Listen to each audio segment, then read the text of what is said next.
জনরোষের মুখে নন্দীগ্রামে গ্রেফতার হওয়া তৃণমূল নেতা শামসুল ইসলাম।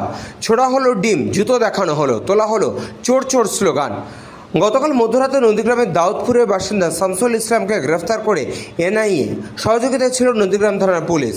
আজ তাকে হলদিয়া মহকুমা আদালতে নিয়ে যাওয়ার আগে স্বাস্থ্য পরীক্ষার জন্য নন্দীগ্রাম সুপার স্পেশালিটি হাসপাতালে নিয়ে যাওয়া হলে হাসপাতালের সামনে স্থানীয় মানুষ ডিম ছোড়ে এবং চোর চোর স্লোগান তোলে।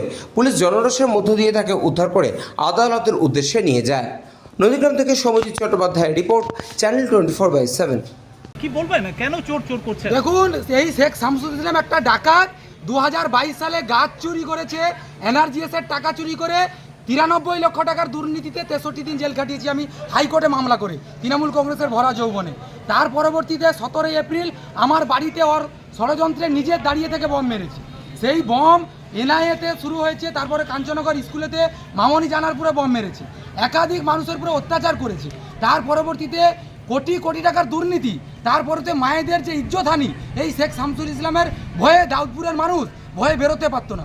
আজকে দাউদপুরের সাধারণ মানুষ খুশিতে মিষ্টি খাওয়াচ্ছে বাজারে। এই শেখ শামসুল ইসলাম এর দুর্নীতির দায়ে এর তিহার জেল হওয়া উচিত, এই হলদিয়া জেলেও থাকা উচিত না, ও তিহার জেল দিল্লিতে থাকা উচিত। দেখুন, শামসুল বলছেন যে তিনি জানেন না তাকে কি কারণে গ্রেফতার করেছে। সে জানতে পারবে, ও জানে একাধিক মামলা তোর বিরুদ্ধে, ও জানবে কি করে একাধিক মামলা। একটা চোর, একটা খুনি, একটা ডাকাত, দেবব্রত মাইতির খুনের আসামি, তার পরবর্তী রথিবালা আড়ির খুনের আসামি, সেই ডাকাতের বিরুদ্ধে